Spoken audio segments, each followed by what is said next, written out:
रंगी मेहंदी का रजाई के गोरी मोरना तो लिखी रहबे पूरब से पूर्वी हवा चलेला तोहर खुला के सिउड़ेला हरे लुहुर लुहुर साड़ी उड़ेला हरे डुगुर डुगुर लोला हिलेला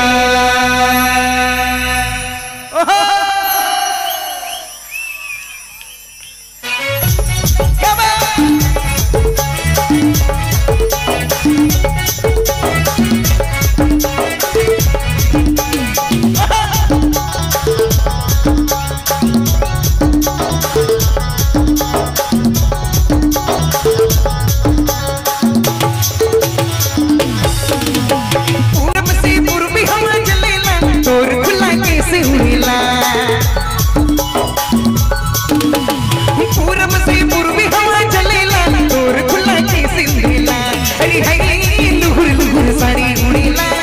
हरी डुगुर डुगुर लोला हिलेला हरी हरी लुहुर लुहुर साड़ी उड़ेला हरी डुगुर डुगुर लोला हिलेला पूरब से पूर्वी हवा चलेला तोर खुला के सिंधेला पूरब से पूर्वी हवा चलेला तोर खुला के सिंधेला हरी हरी लुहुर लुहुर साड़ी उड़ेला हरी डुगुर डुगुर लोला हिलेला हरी हरी लुहुर लुहुर साड़ी उड़ेला हरी डुगुर डुगुर लोला हिलेला क्या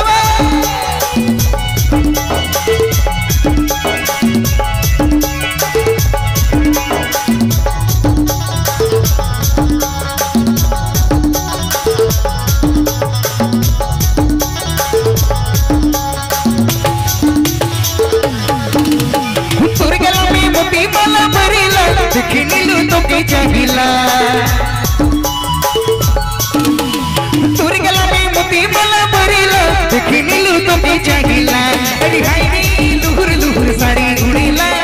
हरी डुगुर डुगुर लोला हिलेला हरी हरी लुहुर लुहुर साड़ी उड़ेला हरी डुगुर डुगुर लोला हिलेला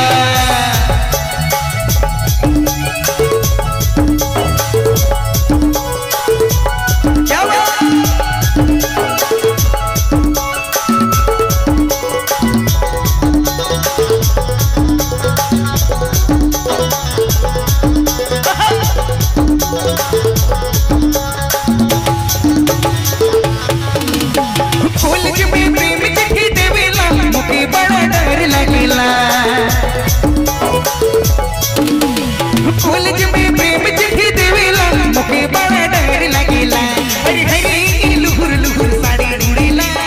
हरी डुगुर डुगुर लोला हिलेला हरी हरी लुहुर लुहुर साड़ी उड़ेला हरी डुगुर डुगुर लोला हिलेला